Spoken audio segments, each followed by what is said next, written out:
존경하는 부천 시민 여러분, 김병전 의장님, 이학환 부의장님과 선후배 동료 여러분, 그리고 조용익 시장님과 담당 공무원 여러분, 안녕하십니까? 원정동, 오정동, 삼정동, 내동, 대장동을 지역구로 하는 더불어민주당 손준기 의원입니다. 시정 질문하도록 하겠습니다. 그동안 사회적 경제센터의 부실 운영과 사회적 경제센터 감사 결과와 연계하여 부천시 산업진흥원을 부천 경제과학진흥원으로 조직체제 개편을 해야 한다고 제안을 하는 바입니다. 설령 사회적 경제센터를 진흥원에 넣지 못한다 하더라도 일자리 정책과가 아니라 기업지원과 소속으로 바뀌어야 한다는 제안을 합니다. 이미 중앙에서도 사회적 경제에 관련된 주무부처를 고용노동부에서 중소벤처기업부로 하는 법안이 발의가 되어 있는 상태입니다. 이 점을 참고해 주시길 바라며 우선 사회적 경제센터의 감사 결과에 대해서 이야기를 하지 않을 수 없기에 설명하도록 하겠습니다.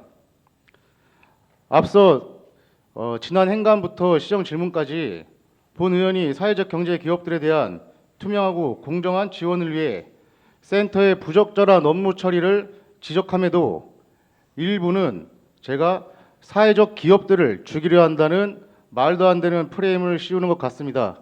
그래서 오늘 이 내용을 잘 참고해 주시길 바라겠습니다. 경기도와 부천시 감사 결과 역시나 그동안 문제가 됐던 다양한 내용들이 지적받고 조치가 이루어졌습니다.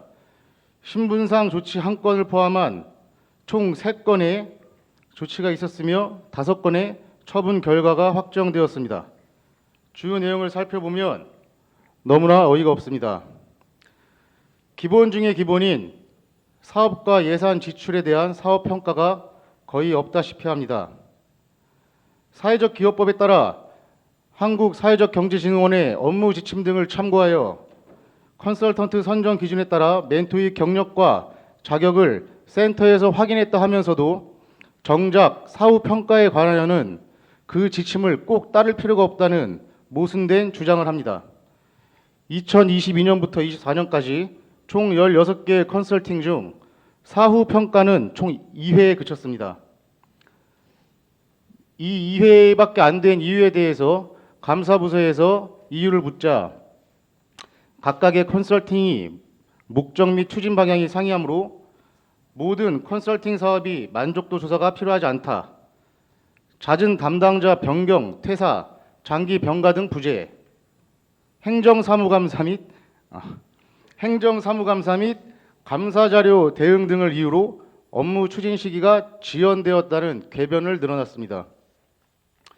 우리 부천시에서 어떤 예산을 집행하고 사업을 했을 때 이런 핑계를 대면서 반박의 의견을 내는 부서가 과연 있을지 의문스럽습니다.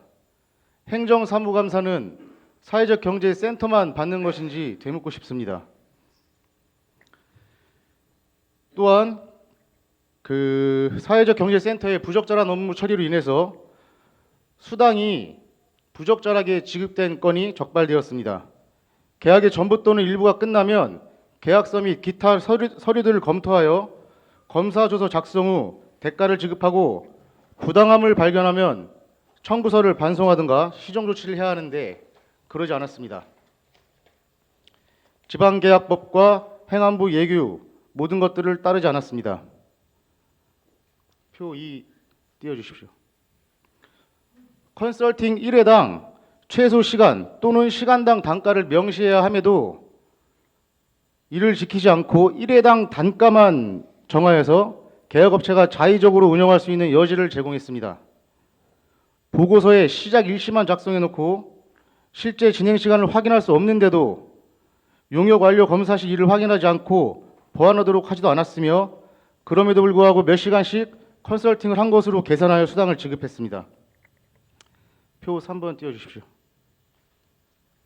참고로 여기 나와 있는 사진은 우리 시 홈페이지에 나와 있는 감사 결과 공개문을 캡처한 사진입니다. 2022년, 2023년 멘토링 사업 시 담임 멘토들과 수진 기업들이 함께하는 집합 컨설팅을 실시했음에도 불구하고 이를 개별 업체별로 컨설팅을 집행한 것으로 간주하여 수당을 중복 지급했습니다. 집합 컨설팅이란 날짜, 시간, 장소가 모두 동일한 것을 의미합니다.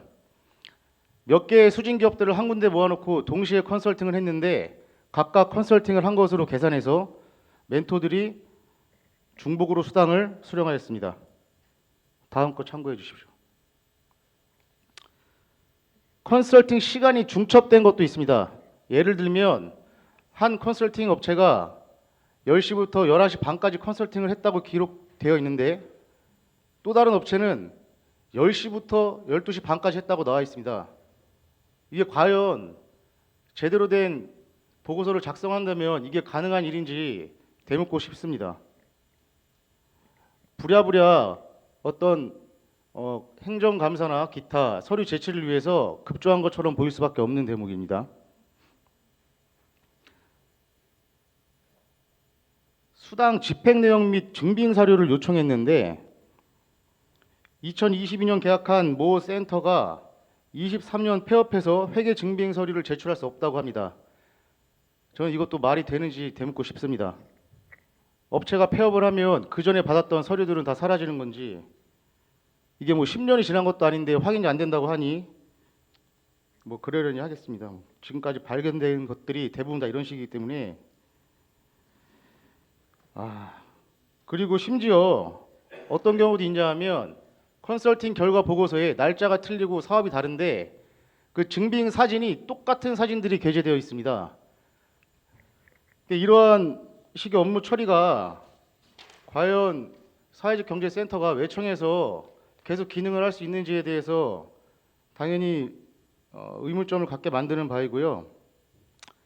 사회적 경제기업 등 지원사업 심사 관련해서도 굳이 불필요하게 별도 심의위원회를 구성해서 심의위원회 제척 기피 규정을 적용하지 않고 결국은 심사 대상 업체에 대한 컨설팅을 수행했었던 컨설턴트가 심사위원으로 위촉되는 경우도 있었습니다.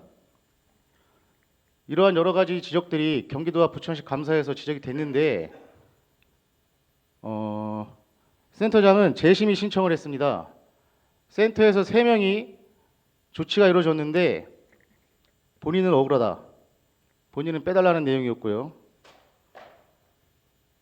본인만 다른 센터 직원들과 분리해서 처분해서 제외하도록 요구하는 것은 비상식적이고 외부 강의에 대한 지적에 대해서 행정 미흡이라고 원인이라고 지적하는 것은 비약이라고 하였는데 이는 센터장으로서 행정 업무 처리를 면밀히 검토하라는 그러한 뜻에서 감사부서에서 이야기한 것으로 받아들였으면 좋겠습니다. 이러한 사회적 경제센터에 여러 가지 문제점들을 비춰봤을 때 본 의원이 사회적 경제센터를 산업진흥원으로 넣자라고 이야기를 했는데 산업진흥원에서 담당하는 일반 기업과 사회적 경제 기업들이 결이 어느 정도 다르다 보니 부적절할 수 있다라는 의견이 나왔습니다. 그래서 고민한 결과 경기도에 경기경제과학진흥원이 있듯이 부천시에서도 부천산업진흥원을 시대에 맞춰 부천경제과학진흥원으로 바꾸자고 의견을 제시하는 바입니다. 이렇게 변경했을 때 몇 가지 장점을 들 수 있습니다. 첫 번째는 광역 기초의 연계를 강화하고 정책의 정합성을 높일 수 있다는 것입니다. 경기도 정책 사업을 매칭해서 가져오거나 협업할 때 조직적으로 어느 정도는 대칭성을 확보할 수 있습니다. 그리고 포괄적 기능을 수행할 수 있습니다. 산업이라는 단어는 제조 중심의 뉘앙스가 있고 실제로 진흥원의 역할도 거의 그렇다고 볼 수 있습니다. 경제과학으로 변경을 하면 서비스, 소상공인, AI 및 4차 산업, 사회적 경제, 기업들까지 모두 포괄하여 컨트롤 타워 역할을 할 수 있을 것으로 기대가 됩니다. 그리고 또 하나는 프레임 전환입니다. 현재 사회적 기업을 일자리 창출 수단 정도로만 국한하여 다루고 있기 때문에 그 성장에 한계가 있다고 보여집니다. 진흥원으로 이관을 하면 벤처 중소기업과 동일하게 자금, 판로 개척, 기술 개발 등 전문적인 지원을 받을 수 있을 거라고 생각이 되고요.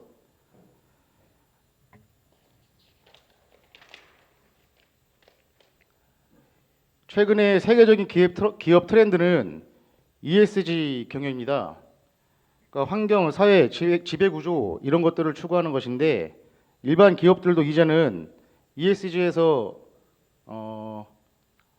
ESG를 꼭 지켜야 세계적으로 인정받고 성장할 수 있는 그런 시대가 되었습니다. 일반 기업도 이제는 사회적 가치를 창출해야 생존할 수 있다는 것을 의미합니다. 그래서 산업진흥원을 경제과학진흥원으로 변화하고 사회적 경제센터를 흡수하는 것은 일반 기업의 사회적 가치 실현과 사회적 기업의 비즈니스 경쟁력 강화가 만나는 교차점이라고 볼 수 있습니다.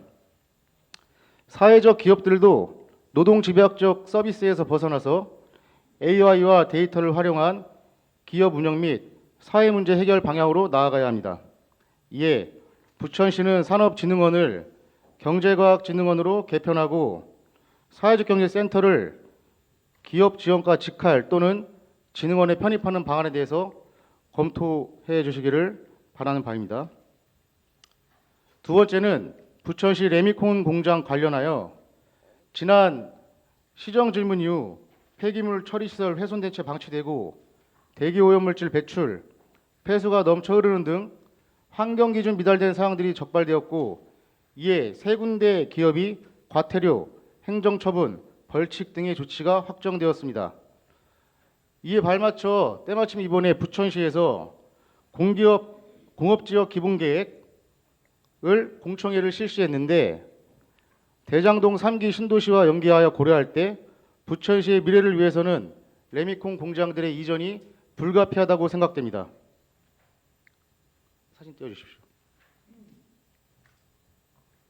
이거 말고 다른 사진. 저 사진에 보시면 아시겠지만 산업지역 지도 맨 위에 보시면 서부권 신산업벨트 대장 1 첨단산업단지가 있고요. 그 밑에 있는 삼정동 지역이 이번 공업지역 공청회에서 혁신지구로 지정되는 지역입니다. 저 산업혁신형 구간 안에 레미콘 공장들이 대거 위치하고 있습니다. 시에서 공청회를 열었는데 혁신지구로 선정을 한다고 계획을 수립했다 하면 과연 레미콘 공장들이 있는 상태에서 그 계획들이 원활히 진행이 될지 참으로 의문이 들지 않을 수 없습니다. 레미콘 공장들이 환경 기준을 철저하게 지킨다 하더라도 하루에 수천 번 왔다 갔다 하는 레미콘 차량들을 생각하면 도로 파손이나 대기 오염물질 배출은 눈에 보듯 뻔한 일입니다. 그런데 이곳에 혁신지구라고 지정하여 미래교통, 예를 들면 전기차와 UAM, 그리고 디스플레이, 금형, 조명, 패키징, 로봇, 세라믹 등 5대 특화산업, 스마트화, 그리고 화장품과 영상, 철도 등 미래산업 또는 스마트 산업 전환을 계획하고 있다고 하는데 그 레미콘 기업들이 있는 상태에서 과연 이 계획들이 진행될 수 있을지 의문입니다. 그렇기 때문에 서울시와 기타 경기도의 안양 같은 일부 지자체에서는 레미콘 공장을 성공적으로 이전시킨 사례가 있습니다. 그 사례들을 참고해서 용도지역 변경 등 도시계획을 변경해서 시에서는 미래 부천시를 위해 레미콘 공장들을 장기적으로 어떻게 대응할지 답변해 주시길 바라겠습니다.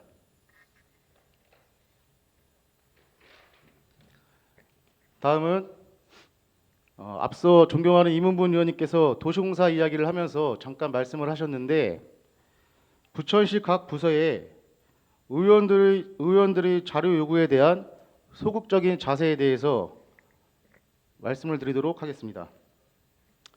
상임위나 본회의, 행정사무조사, 행정사무감사 등 의원들의 정상적인 의정활동을 위해서 의원들이 자료를 요구할 때가 있습니다.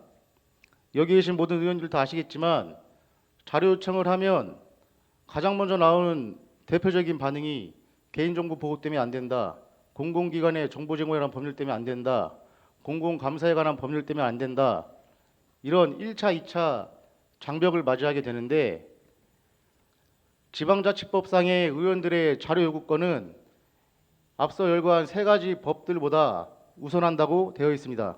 법제처나 개인정보보호위원회의 해석도 마찬가지고요. 대법원 판례도 아주 명확하게 나와 있습니다.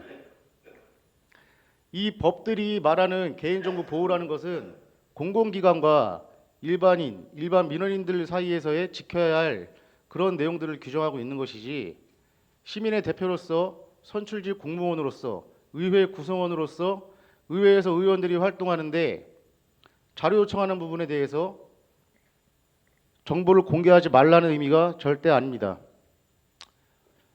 해석을 보면, 대법원 판례나 법제처 해석을 보면 업체명, 개인의 실명이나 직책 정도는 개인정보보호법상 우리가 지켜야 하는 개인정보라고 판단하지 않습니다. 가령 의원들이 계약의 정당성, 업체나 개인을 선정할 때 공정성이나 투명성들에 대해서 자세히 들여다보고 판단을 해야 하는데, 업체명이나 개인의 이름을 모른다면 제대로 된 업무를 수행할 수 있겠습니까?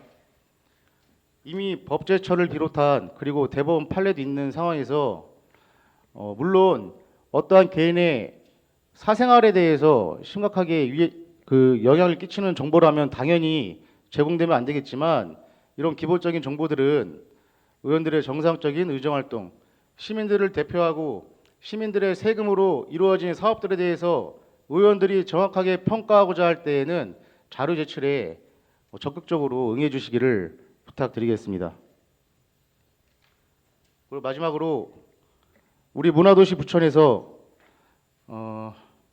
크리스마스 분위기를 만끽할 수 있도록 크리스마스 캐롤이나 아니면 크리스마스를 느끼게 해주는 겨울 대중가요들을 공공기관이나 다중이 밀집하는 장소에서 자유롭게 틀 수 있도록 시에서 적극적으로 방안을 마련해 주시기를 요구하는 바입니다. 우리 부천시립예술단이 우리 시와 시민들을 위해서 기여할 수 있는 방법 중에 하나로 이미 저작권이 만료가 되었거나 무료인 음악들을 편곡을 해서 우리 시에서 자유롭게 사용할 수 있도록 해주거나, 대표적인 겨울 대중가요 같은 경우에는 시에서 저작권협회와 협의를 하여 가능하다면 그 기간 동안만이라도 우리가 거리에서 예전처럼 음악을 들을 수 있게끔, 그래서 다른 지자체보다는 훨씬 크리스마스 분위기를 잘 느낄 수 있게끔 한번 방안을 마련해 주시길 요구하는 바입니다. 아마 소규모 업장이나 아니면 면적에 따라서 일반 대중가요를 본인들이 업장 내에서 틀었을 때 저작권료 면제가 되는 업장들이 많이 있는 것으로 알고 있습니다. 그런데 그러한 것들을 잘 모르기 때문에 많은 소상공인분들이 저작권을 위반하는 것이 걱정돼서 음악을 틀지 않는 경우도 많이 있습니다. 이런 부분들도 시에서 적극적으로 홍보를 해서 우리 문화도시 부천에서는 다른 지자체보다 크리스마스 분위기를 훨씬 우리 어린아이들과 모든 시민들이 크리스마스 연말 분위기를 느낄 수 있게끔 힘을 써주시길 요구하는 바입니다. 네, 이상 시정 질문 마치도록 하겠습니다. 끝까지 경청해 주셔서 감사합니다.